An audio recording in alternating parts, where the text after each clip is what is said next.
Hello inter students welcome to my YouTube channel पिला माने सप्तम श्रेणी गणित प्रकाश या को हम आलोचना करूथिले चैप्टर 2 रो ऑलरेडी पार्ट 9 पर्यंत हम आलोचना करि छेरचंती। आज पिला माने हम आलोचना करबा पार्ट 10 ताले पार्ट 9 पर्यंत देखि छेरजियो। तो चैनल को जदि नुवा आसे तो सब्सक्राइब करनियो ता नोटिफिकेशन बेल को मध्य ऑन करनियो। देखो चैप्टर 2 बा द्वितीय अध्याय ये हमर पार्टी गाणितिक परिप्रकाश या को हम आलोचना करूथिले। 9टी पार्ट ऑलरेडी हम सारि सालेनी ए पर्यंत हमर सरी थिला। आज हम करबा निजे करी देखो एवं देखिनियो जोडा की पेज अछि तमरो 41 पेज तम बहिर देखिनियो। या को हम आज समाधान करबा। देखो निम्न परिप्रकाश गुड़िकर उभय पार्श्वर मान परिवर्तन न करी शून्य स्थान रे संख्या और बाक्स मध्य चिन्ह व्यवहार कर। देखो एडी हमर कोन दिया हिजी शून्य स्थान दिया हिजी डैश दिया हिजी एवं किछि गोटे गोटे जगह डैश अछि एवं गोटे गोटे जगह हमर कोन अछि एमि बाक्स मध्य करा जाइछि। तो या भितर हम चिन्ह देबा। चिन्ह माने कोन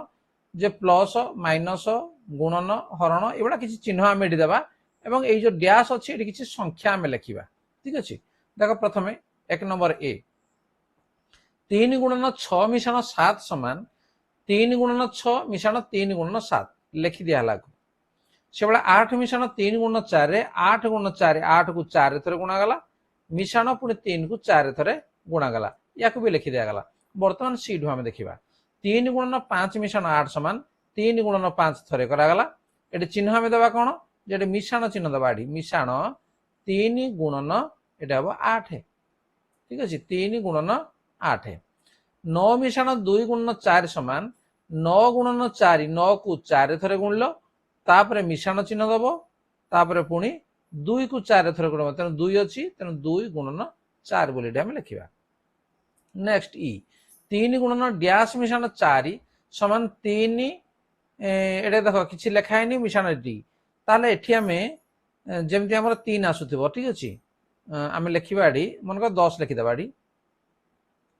हला ओपोनेंट क्वेश्चन दिया हिजी 3 10 30 तेन एडी हमें शून्य लिखि देबा 30 हे गला मिश्रण 3 4 लिखिबा 12 हला गोटे डैश अछि से अनुसार हम लिखिबा। डैश मिश्रण 6 गुणन 4 समान 13 गुणन 4 तेन एठी हम लिखिबा 13 ता अर्थ 13 गुणन 4 लिखा गला मिश्रण 6 गुणन 4 6 गुणन 4 एटे केते हबो 6 4 24 गोटे डैश अछि तेन हम गोटे संख्या डी लिखिबा। 3 गुणन डैश मिश्रण डैश समान 3 गुणन 5 मिश्रण 3 गुणन 2 तेन 3 हमर एठी गुणन जदी हला एठी हबो केते नै 5 मिश्रण एठी हबो केते नै 2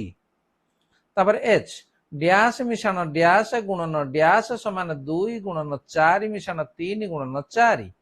ताले एठी कोन हबो नै 2 मिश्रण 3 गुणन 4 ता अर्थ 2 मिश्रण 3 रो 4 गुण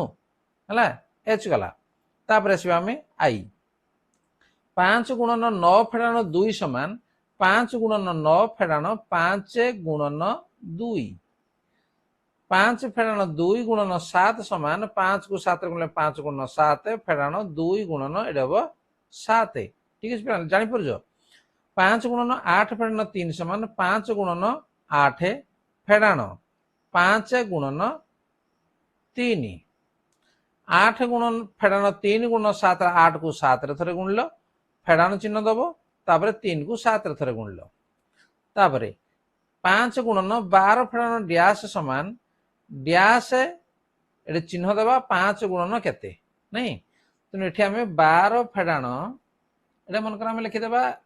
4 लिखि दो। ठीक अछि जहा लिखले बेटी चलिबो ताले 12 पंचा लिखिबा हम 60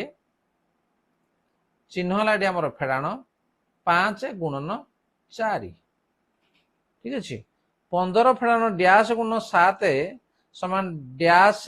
चिन्ह एडी देबा एटा चिन्ह तो हमर माइनस हबो 6 गुणन 7 ताहले केते बडी 6 गुणन 7 नहीं तेन एडी हमें 6 एडी लिखि देबा। तेन ये 15 गुणन 7 15 7 105।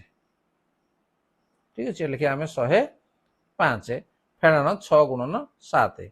से 5 गुणन डैश फेडाण डैश समान 5 गुणन 9 फेडाण 5 गुणन 4 तेणु कौन हम ना 9 हम एटी 4 हम तापरे डैश फेड़ान डैश गुणन डैश समान 17 गुणन 7 फेड़ान 9 गुणन 7 तेणु 7 दुईटा आगे अच्छी ना तेणु 7 छाड़देला पर ये हम 17 फेड़ान 9 गुणन ये हम 7 ठीक अच्छे। 1 नंबर बर्तमान कंप्लीट हो गला। बर्तमान जा नंबर 2 निम्न गाणितिक परिप्रकाश गुड़िकर उभय पार्श्व को देखी शून्य स्थान रे लेस देन ग्रेटर देन बा इक्वाल टू चिन्ह व्यवहार कर। तेणु आम दीटा पार्श्व को आम ना गोटे बाम पार्श्व गोटे दक्षिण पार्श्व को ना या समाधान कर समाधान कर दीटा सामान हो सान हो बड़ हो देख 8 रु 3 गला के 5 5 गुणन 29 तेणु 29 रफ कार्य मुझे पे 29 गुणन 5 9 5 45 4 5 10 4 14 145 है एपटा के जे 3 रु 8 गले के -5 -5 गुण 29 ये माइनस होगा तेणु यहीटा कौन हम ना ये बड़ हम तेणु हम कौन बड़ चिन्ह देवा एपटे आम ऋणात्मक संख्या आसला बेलू एपटे आम धनात्मक संख्या आसूची। 15 मिशाण 9 गुणन 18 देख दीटा पद अच्छी 9 गुणन 18 गोटे पद 15 गोटे पद तेणु ये आम कौन करवा 9 को 18 गुणिदेवा ठीक अच्छे 9 टा है 72 7 9 7 16 162 तेणु मिसेदेले के 177 ये है एपटे आम देखा कौन हो 15 को 9 रे मिसेबा के 15 9 24 24 गुणन ये आसमर 18 ठीक अच्छे। यहाँ के देख जे 8 4 32 3 8 दिन 16 3 19 4 2 2 9 4 13 432 432 एपटे 177 बाम पार्श्वटा ताले कौन हम ये लेस देन हम ठीक अच्छे। तापर देख 23 गुणन 17 फेड़ाण 9 ये 23 गुणन 17 पुणी 23 गुणन 9 ये अच्छी फेड़ाण थिला एठी मिशाण अच्छी तेणु एपटे कौन हम ये निश्चित भाव में लेस हम बा सान हम तेणु आम सान चिन्ह देदेबा। तापर 34 फेड़ाण 28 गुणन 42 समान 34 गुणन 42 डाण पार्श्व को देख आपको गुणिया पड़ो ना 28 गुणन 42 सामान अच्छी तेणु चिन्ह कौन हम ना सामान चिन्ह हम तेणु केते क्षेत्र सबु क्षेत्र में मान निर्णय करने पिला दरकार नहीं ताकू आम देखिले जापर। नेक्स्ट नंबर 3 2 गुणन 1 मिशाण 6 समान 14 यहीपरि 14 पाइबापी अधिक संरचना अच्छी कि हाँ अच्छी तेणु हाँ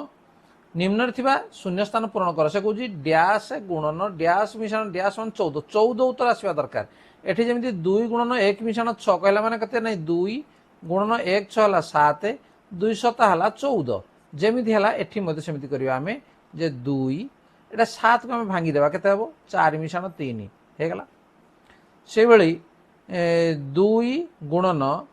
एठी आमर 7 आनबार अच्छी केते हम 5 मिशाण 2 हो पार एठी भी आम आउ लिखिपर 2 गुणन लिखिपर आम जे 6 मिशाण 1 7 एटी 7 आसबार अच्छी एटी से 2 गुणन आम लिखा 3 मिशाण 4 ठीक अच्छे तेणु सबु क्षेत्र आम कौन हम उत्तर 14 ही आसो। नेक्स्ट नंबर 4 निम्न थिबा प्रत्येक चित्र दि जाइथिबा संख्या गुड़िकर समष्टि अति कम रे दुईटी भिन्न उपाय निर्णय कर दुईटा भिन्न उपाय से निर्णय कर गाणितिक प्रकाश परिप्रकाश माध्यम रे एहाकु किपरि समाधान कल लेख देख ये चित्र प्रथम ये चित्र आम करवा जे याकु आम लिखे देख 4 केतटा अच्छी आमर एठी जे याकु से कहूँ गाणितिक परिप्रकाश माध्यम आम करवा नहीं तेणु आम एक रे ताकु लिखिपर जे 4 केतटा अच्छी 5टा अच्छी ना तेणु 5 गुणन 4 मिशाण 8 केतटा अच्छी 4टा अच्छी तेणु 8 गुणन 4 बा 4 गुणन 8 एमती गोटे प्रकाश लिखिपारे। आउ गोटे प्रकार आम लिखा कौन भाई या आम लिखिपर के 4 आमर केतटा अच्छी ना 5टा अच्छी ठीक अच्छे आम लिखिपर जे 4 मिशाण 4 मिशाण 4 मिशाण 4 मिशाण 4 मिशाण ये 8 आमर 4टा अच्छी 8 मिशाण 8 मिशाण 8 मिशाण 8 ठीक अच्छे या जदि आम लिखा तार उत्तर जदि आम बाहर करवा केते हम नहीं ये 20 मिशाण 32 समान केते नहीं 52 বা 52 হব হলা ইয়ার মূল্য যদি আমি বাহার করিবা এটি ক্ষেত্রে আমি দেখিবা এটি যে ইয়াকু আমি লেখি পারিবা এই চিত্রকু দেখ যে 5 আমার কেতরা আছে 1 2 3 4 5 6 7 8 8টা 5 আছে তেমন আমি লিখি পারিবা 8 গুণন 5 মিশ্রণ 6 কেতরা আছে দেখ এটি ইয়ে বি 8টা আছে তেমন 8 গুণন 6 এমিতি গোটে উপায় লিখি পারিবা এবং দ্বিতীয় উপায় আমি লিখি পারিবা যে 8 গুণন 5 মিশ্রণ 6 ঠিক আছে আকু এইভাবে মধ্যে লিখি পারিবা যদি ইয়ার মূল্যকু আমি কাঢ়িবা কেতে হব যে 8 গুণন 6 5 11 11 অষ্টা কেতে মানে 88 ঠিক আছে পিলা মানে তেणु ইয়ে থিলা নিজে করি দেখ তাপরে পুଣି ଅଛି নিজে করি দেখ ইয়ে হলা লাস্ট ଅଛି ঠিক আছে তেणु এই পর্যন্ত আমি আলোচনা কলে কো জাগে যে 4 নম্বর পর্যন্ত আমি আলোচনা করনেলে এবং পরবর্তী পার্টরে পুনর্বার আমি এটি আলোচনা করিবা এবং যোটাকি আসিব পার্ট 11 তেणु সেই পর্যন্ত পিলামানে অপেক্ষা কর এবং 10 নম্বর পার্ট পর্যন্ত সম্পূর্ণ ভাবে গণিতকু বুঝি নিও তা পূর্ব যদি চ্যানেল को नुआ आसी जा सब्सक्राइब कर नहीं था ता नोटिफिकेशन बेल को मध्य ऑन कर नहीं था प्रत्येक चैप्टर रो प्रत्येक क्लास तुम पई मु जोगे देबी ताल ठीक अछि आज वीडियो को रखिबी धन्यवाद बाय बाय।